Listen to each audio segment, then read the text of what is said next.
Olá pessoal, eu sou Ednilza Guedes, farmacêutica, terapeuta, e hoje nós temos uma edição especial do Lê a Bula. Peço perdão porque semana passada eu não pude vir, né? Aconteceu uma coisa extraoficial, mas hoje nós estamos aqui para falar sobre vida. Hoje é Dia Nacional do Pediatra e nós trouxemos uma pediatra top, a doutora Socorro Sampaio.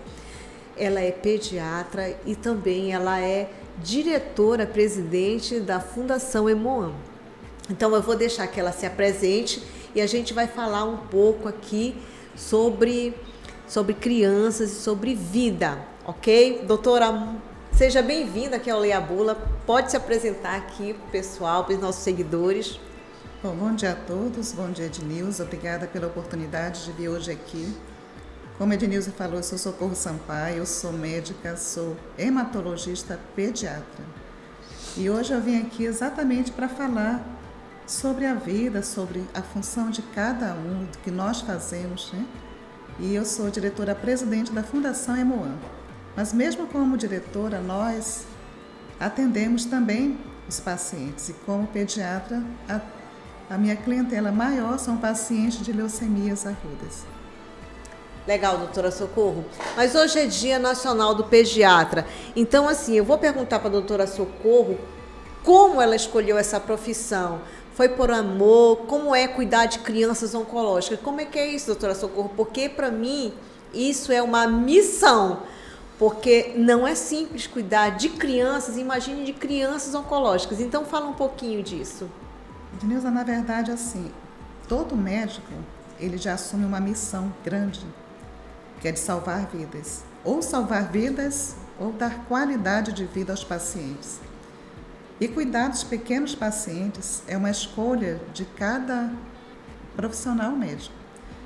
Então, você vê esses pequenos heróis que no dia a dia sofrem, né? E é muito prazeroso para o pediatra ele praticamente fazer o papel do pai e da mãe e cuidar para dar vida a essas crianças, para curar de qualquer doença. E como eu falei antes, às vezes a gente não consegue curar, mas consegue diminuir o sofrimento e dando qualidade de vida para todos eles. Então, o pediatra eu vejo como super-heróis. Para esses pequenos heróis, pequenos em tamanho, mas são grandes, porque essas crianças, gente, elas têm uma força interna tão grande que elas amadurecem muito rápido e são pequenos adultos, né? E trabalhar com eles num momento tão difícil na oncologia pediátrica é difícil. É difícil porque ali nós lidamos sempre entre a vida e a morte. Mas uma coisa que é muito boa, as crianças elas têm grande chance de curar. E isso é uma esperança que nós damos sempre aos pais, a esperança da cura. E para isso nós precisamos ter os profissionais que nós temos na Fundação Emoam, a estrutura adequada, como eu disse, os profissionais e qualificados. O Emoam hoje é a instituição que tem os profissionais mais qualificados para atender essa parcela de pacientes. E além disso, de toda a estrutura para o diagnóstico laboratorial e a infraestrutura de serviços, né, para poder internar esse paciente, ofertar medicamentos e fazer todos os controles necessários, tanto para o diagnóstico quanto para o tratamento dessa parcela de pacientes. Muito bom, doutora Socorro. Eu fico assim até emocionada de lhe entrevistar, porque eu também faço parte do Emoam, né, nessa seleção. E eu vejo que tudo é monitorado. A gente é monitorado. Eu estou de plantão, do início ao final do plantão. Tudo. A máscara que a gente usa, o reagente, o rastreio do paciente, por que aquele paciente não evoluiu, o que está acontecendo com aquele paciente. Então, gente, é uma técnica que eu vou te contar uma coisa, não é brincadeira, ali a gente realmente veste a camisa e você tem que ser bom. Se você não gostar, Então, tu tem que sair e fazer outra coisa, porque tu tem que gostar do que você faz. Porque ali, quando a gente entra e vê aquelas crianças, que eu já fui em todas as enfermarias, a gente se emociona, a gente quer fazer uma coisa diferente, né? A gente precisa levar a cura. Eu sei que muitas pessoas, talvez, muitas crianças não serão curadas, mas a gente dá aquela esperança.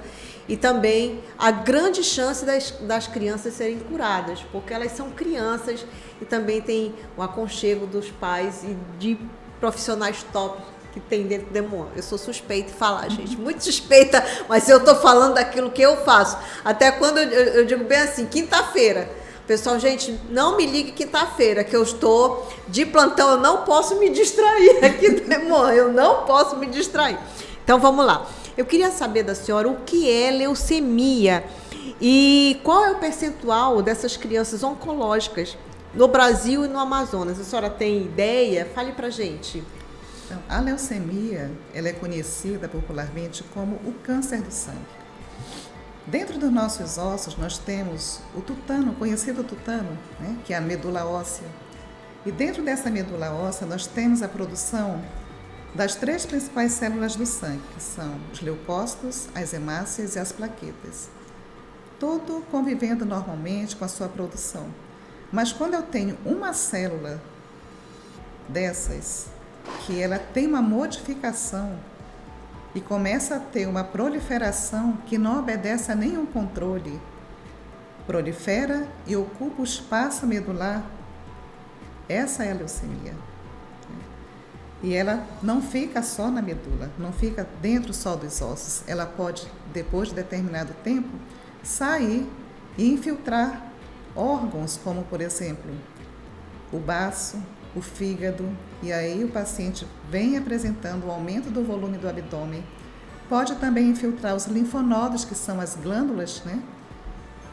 Os gânglios, que conhecido ou glândulas, e aí o paciente apresenta um aumento do volume dessas glândulas, principalmente na área do pescoço e nessa região submandibular, mas pode ocorrer em qualquer parte. Além disso, pode infiltrar qualquer parte do corpo, a pele, sistema nervoso central, ovário, testículo, os olhos. Qualquer parte do corpo pode ser infiltrada por essa doença, mas geralmente essas infiltrações não são no período inicial. É mais posteriormente, quando a doença começa a avançar. Olha aí que resposta super técnica, assim, para quem não sabe o que é leucemia. E a senhora saberia me apontar o percentual dessas crianças assim no Brasil e aqui no Amazonas? Tá. A leucemia é o câncer mais frequente na criança. O segundo câncer mais frequente é tumor do sistema nervoso central, e o terceiro são os linfomas, tanto linfoma de Hodgkin quanto não Hodgkin. Quando nós juntamos leucemia e linfomas, nós temos quase 50% de todo câncer infanto-juvenil. Ou seja, hoje o Emoan já trata 50% de todo câncer infanto-juvenil do estado do Amazonas. Nós temos uma média de atendimento anual que variam, né? Uma média de leucemia linfoblástica aguda de 48 a 50 casos por ano, e da leucemia mieloide aguda, mais ou menos 20 casos, ou seja, mais ou menos 70 casos ano em criança de leucemias agudas, e mais uns 3 casos, 5 de leucemia mieloide crônica. Mas essa quantidade de leucemia não é o total que nós temos no nosso estado. Por que eu falo isso? Essa quantidade que eu falei, em torno de 75, 80 casos novos anos, é o que chega no Emoan. Mas no levantamento feito pelo INCA, da quantidade que nós teremos que ter no estado, e o que chega no Emoan, ainda falta mais ou menos quase 40% de pacientes para chegarem. E o que isso significa? Fica em algum lugar? Não fica. Provavelmente esses pacientes estão no interior do estado do Amazonas, que não têm acesso talvez a consulta do médico, ou se tem a consulta médica, não dá tempo de chegar na capital. Ou se perde um tempo precioso, porque essa doença é aguda, ela não espera muito tempo, e esse paciente, por esse tempo precioso que ele perde, acaba indo a óbito no seu município. Então, nós temos trabalhos para poder trazer esses pacientes aqui para a nossa fundação, que chama-se Diagnóstico Precoce da Leucemia no interior do estado do Amazonas. Então, esse trabalho já começou, teve um aumento de número de casos, mas ainda precisa avançar mais. Inclusive, nós tivemos a inauguração do Hemonúcleo de Coari, agora dia 23 de junho, né? 23 de junho. E lá vai ser um ponto também para nós referendarmos esses pacientes para a vinda da capital.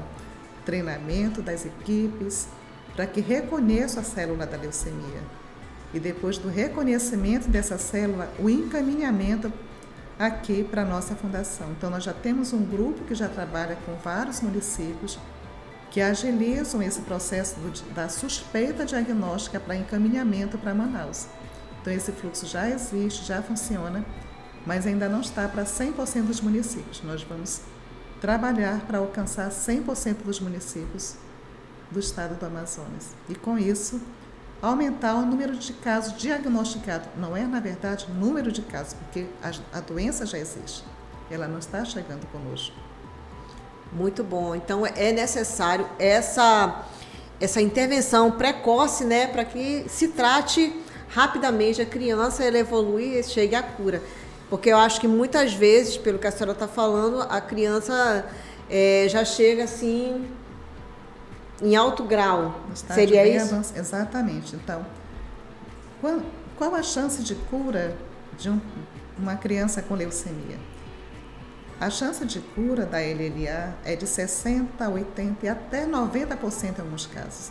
Mas para isso tem vários fatores que interferem. O diagnóstico precoce é um deles, onde o paciente chega com a doença na fase inicial, onde não chega aqui com, por exemplo, 600 mil de leucócitos, onde as complicações por conta desse tratamento da fase inicial pode ser grande, inclusive levar a óbito. Independente de tomar todas as medidas adequadas, nós perdemos pacientes quando eles chegam nessa fase avançada. Porque a lise tumoral, que é a destruição dessas células, causam tantos problemas que o corpo dessa criança não aguenta. Mas não é só diagnóstico precoce. Tem uma série de outras avaliações que nós precisamos ter. Se o paciente tem fator de mau prognóstico para má resposta ou boa resposta, tanto por citogenética quanto por biologia molecular. O que é importante salientar é que hoje o Hemoan já faz todos esses testes. E isso, na região norte, só o Hemoan faz. Isso eu posso afirmar. Não que nós vamos ficar sós, não vamos ficar só fazendo. O que nós queremos é que todos os estados tenham a oportunidade também de diagnosticar adequadamente seu paciente. A senhora falou em LLA. Diz para os seguidores o que é LLA, que às vezes, pessoal, eu sei, mas eu queria que a senhora falasse. Então, nós temos as leucemias agudas, né, que elas são as LLAs e LMA. LLA é leucemia linfoblástica aguda e a LMA, leucemia mieloide aguda. Muito obrigada, doutora. Gente, eu não ia perguntar, né, mas como ela... Poxa, a explicação dela está tão maravilhosa. A gente está na expectativa da inauguração do Hospital do Sangue, né? Qual o objetivo desse hospital? Porque eu sei que ele vai ser o maior, acho que do norte, porque o Hemoan é uma fundação que já é referência nacional. E qual é o objetivo? A senhora acha que vai melhorar a condição, vai tratar mais crianças, mais pessoas? Me fale um pouquinho do Hospital do Sangue que está prestes a inaugurar. Então, Ednilza, esse hospital, ele é o nosso grande sonho de toda a instituição. E só para contextuar, o Hemoan, ele não é só a parte da assistência ao paciente, também é o Hemocentro Coordenador do Estado do Amazonas, que cuida toda a parte de doação, processamento e distribuição de sangue do Estado. E é um sonho de todas as áreas, independente de ser da assistência ou de quem trabalha na hemoterapia. O nosso sonho já vem de muitos anos. Então, em 2010, esse sonho começou a se concretizar. Na época, a doutora Leni foi atrás de emendas, né, junto com parlamentares. Em 2011, o doutor Nelson concretizou essa emenda. E quando foi 2014, começaram as obras. Nossa! É uma obra tão esperada, não só por nós servidores, mas também por todos os pacientes. Ei, não interrompendo sua linha de raciocínio, já tem 9 anos essa construção, né? Gente, 9 anos é um super hospital, né? Exatamente. Nós tivemos 2014, na verdade teve 2 anos que teve parado, né? Em 2017 e 2018. Retomamos em 2019. No primeiro ano de 2019, nós concluímos quase 50% de obra, né? Só que, infelizmente, a pandemia veio atrapalhar o mundo pandemia todo. Então, assim... Sem palavras para a pandemia. O mundo parou, né, na verdade, mas o hospital não parou. Nós, em 2020, nós concluímos mais 20%, e em 2021, mais 20%. Hoje, o hospital já está praticamente pronto. Então, só fazendo uma limpeza, um retoque, né? E estamos aguardando uma cabine blindada. Essa cabine não estava no projeto inicial e foi uma determinação de mudança de projeto da Amazonas Energia. Essa determinação foi por conta da segurança, né?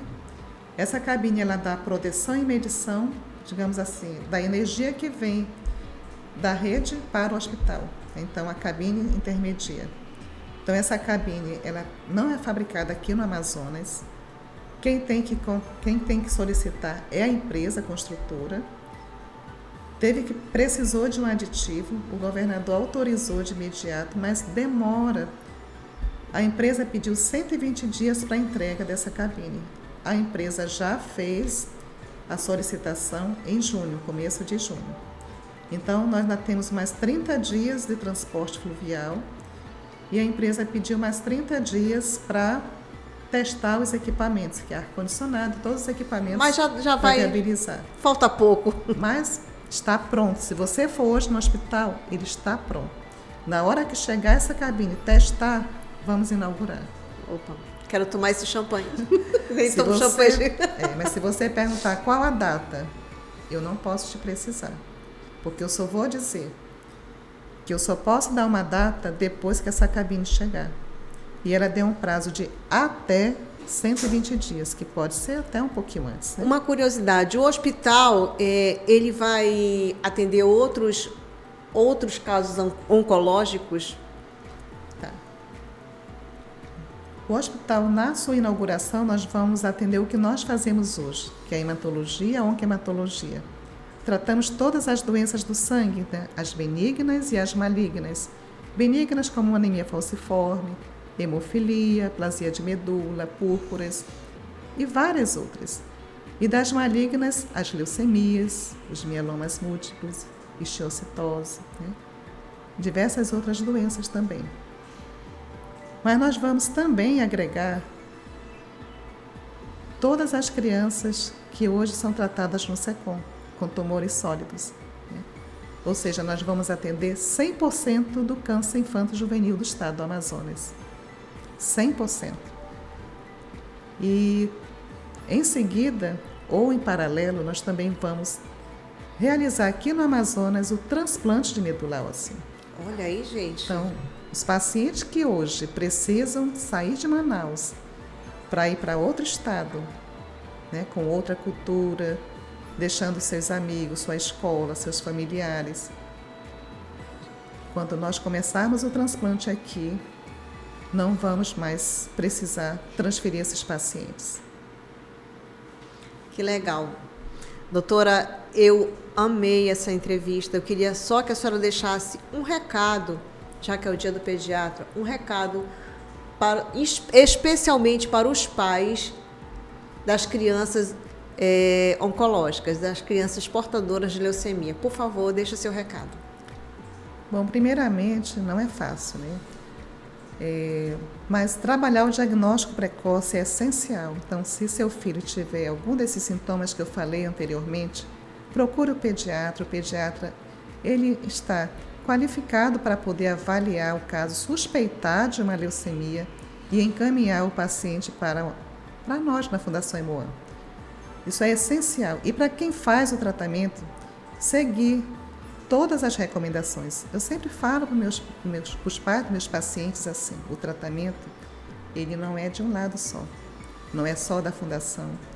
Nós trabalhamos em conjunto, o médico, a equipe multidisciplinar, os pais, a instituição como gestão e o paciente, porque eles também têm uma parcela, né? Mas nós devemos orientar sempre nossas crianças e ter os limites de informações também, porque cada criança, dependendo da sua idade, ela precisa ser informada, né? Então, por exemplo, uma criança, um adolescente, nós falamos sempre abertamente porque eles já entendem, mas uma criança pequenininha de 3, 4 anos, a gente tem que poupar de certas informações, né? Verdade. Mas para a família, 100%. E esse apoio em conjunto, ele é essencial para o sucesso do tratamento. Olha, eu agradeço aqui a participação da doutora Socorro Sampaio, foi sensacional, sensacional mesmo. A gente que é mãe, avó, cuida de criança e também tem esse cuidado especial, a gente sabe como é importante, como é extremamente sensível, delicado, essa parte a gente sente no coração. Muitas vezes a gente quer fazer alguma coisa, mas o amor ele vai prevalecer em tudo. Para a cura e para o tratamento dessas crianças. Tem o tratamento, né, a radioterapia, a quimioterapia, os medicamentos, mas também eu parabenizo aqui a doutora Socorro pela gestão dela, essa mulher muito simples, pode ver que ela é muito simples, uma pessoa assim, muito acessível, também bem tranquila, olha, eu não sou tranquila, mas ela é, olha como ela é tranquila. Então, gente, eu me despeço aqui, até o próximo Lê a Bula, peço que vocês sigam o Portal do Holanda, no Facebook, no Instagram, no Twitter, no YouTube, né? No site e também Ednilza Guedes Farma. E qual é o seu Instagram, doutora? Socorro Sampaio Carvalho. Por favor, também sigam, que vocês terão sempre informações da instituição. Ah, tá. O Emoan tem Instagram, não tem? Tem. Qual é o Instagram do Emoan? Emoan. Emoan. Então, gente, até o próximo Lê a Bula. Obrigada, doutora. Gratidão.